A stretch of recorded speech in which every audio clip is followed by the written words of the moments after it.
आज 14 medical college, नए medical college प्रधानमंत्री मोदी जी ने दिए हैं। और मुझे खुशी है गणेश सिंह जी, मेरे ही स्वास्थ्य मंत्री काल में आपको भी मेडिकल कॉलेज मिला मोदी जी के आशीर्वाद से, और यहाँ की जनता को वह समर्पित हुआ है।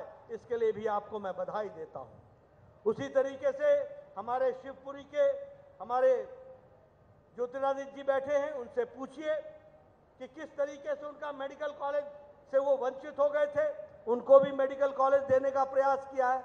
हमने तो छिंदवाड़ा में भी मेडिकल कॉलेज खुलवाया है, हमने तो खांडवा में भी मेडिकल कॉलेज खुलवाया है, हमने तो दतिया में भी, रतलाम में भी और सतना में भी मेडिकल कॉलेज को खुलवाने का काम किया है। इसलिए विकास की नई नई कहानियां हम सब लोगों ने रची हैं।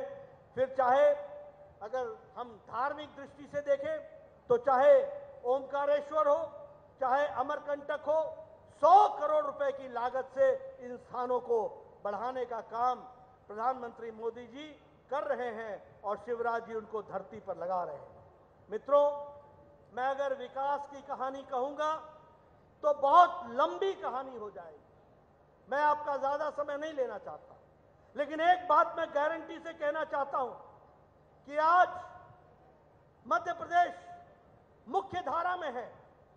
शिवराज जी ने जहां इसका विकास किया, बीजेपी की सरकारों ने जहां इसका विकास किया, वहीं विनाश करने में कांग्रेस की सरकारों ने कोई कसर नहीं छोड़ी थी। यह भी आपको ध्यान में रखना चाहिए। आपको याद है ना, कमलनाथ का, करपनाथ का की सरकार याद है आपको? आपको याद है कि नहीं है?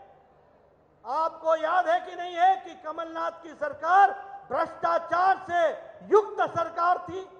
आपको ऐसी सरकार चाहिए क्या? आपको ऐसी सरकार चाहिए क्या? अगर नहीं चाहिए तो जागरूक होकर के कमल के निशान को आगे बढ़ाने का जिम्मा आपका होगा।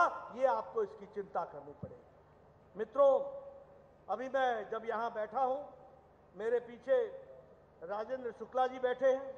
कभी सोचा था कि 750 मेगावाट का जो सबसे बड़ा हमारा एशिया का लार्जेस्ट सोलर प्लांट वो कभी लगेगा? एशिया का कहां लगा? मध्य प्रदेश में लगा। कहां लगा? रीवा में लगा। यह है प्रधानमंत्री जी के मध्य प्रदेश के प्रति सोचने का तरीका और उसको विकसित करने का तरीका। मित्रों, महिला सशक्तिकरण की बात करें तो 50% लोकल सेल्फ गवर्नमेंट में उनको रिजर्वेशन दिया गया। हमारे टीचर्स के रिक्रूटमेंट में उनको 50% की रिजर्वेशन दी गई और हमारे पुलिस के रिक्रूटमेंट में 33% की रिजर्वेशन महिलाओं को दी गई है।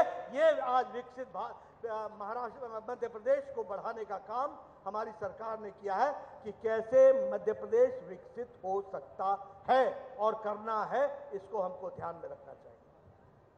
मैं अंत में एक ही बात कहूंगा और वो बड़े दुखी होकर के और आक्रोशित होकर के आपसे मैं एक विषय की चर्चा करना चाहता हूं। मित्रों, हम लोग तो देश के काम में जुटे हैं।